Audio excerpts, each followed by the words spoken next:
Déclaration relative aux poursuites judiciaires contre M. Damana Adia Picas, deuxième vice-président du CSP, attendez par là, Conseil stratégique et politique du PPACI. 1. Le Conseil stratégique et politique CSP du Parti des peuples africains Côte d'Ivoire PPACI s'est réuni d'urgence ce lundi 4 novembre 2024 pour examiner la question des poursuites judiciaires contre Damana Adia Picas, deuxième vice-président du CSP. 2. En effet, le deuxième vice-président Damana Adia Picas est convoqué à comparaître les 6, 7, 13 et 14 novembre 2024 en matière correctionnelle devant le tribunal de première instance d'Abidjan dans l'affaire dite l'attaque du camp militaire d'Anyama survenue en 2020. 3. Les chefs d'accusation retenus contre M. Damana Adia Picas sont, entre autres, l'atteinte à la défense nationale, l'atteinte à la sécurité de l'État, l'association des malfaiteurs, les assassinats, le mercenariat et la détention illégale d'armes à feu. 4.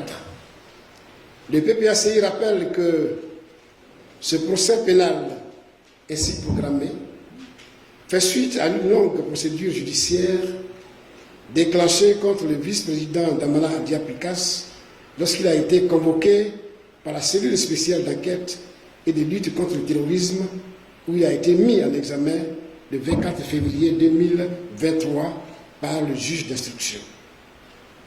5. Le PPACI fait observer qu'après plus d'1 an et demi d'instruction, le dossier s'est révélé totalement vide. Les avocats qui s'attendaient donc à un abattement pur et simple des charges contre leurs clients ont été désagréablement surpris de constater que la justice ivoirienne a décidé de l'ouverture d'un procès. 6. Pour le PPACI,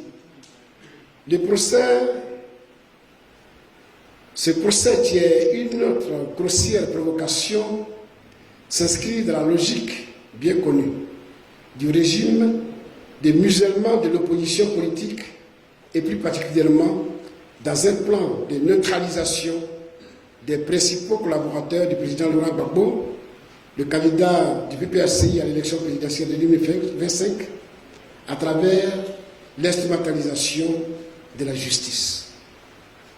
Ce plan a déjà démarré avec l'arrestation du secrétaire général adjoint d'Osso Charles Rodel le 5 octobre dernier, suivi de sa détention prolongée à ce jour. 7. Il n'échappe à personne que cette manœuvre vise aussi à détourner l'attention de l'opinion publique des revendications légitimes de l'opposition, en général et du PPACI en particulier, qui sont, entre autres, la réinscription du président Laurent Gbagbo sur la liste électorale, la réforme de la commission électorale indépendante et l'audit de la liste électorale. 8.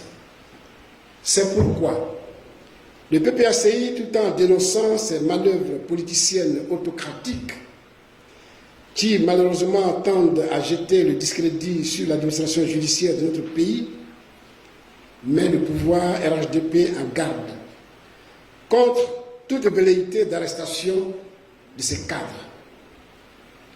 9.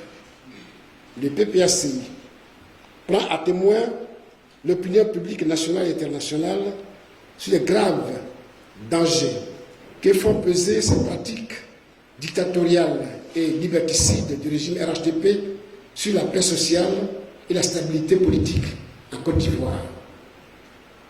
10. Le PPACI appelle dès aujourd'hui ses militants et ses partisans ainsi que toutes ses structures de base à rester mobilisées et déterminées pour les mots d'ordre de la direction du parti qui suit avec la plus grande attention l'évolution de cette affaire. Fait à Abidjan le 4 novembre 2024.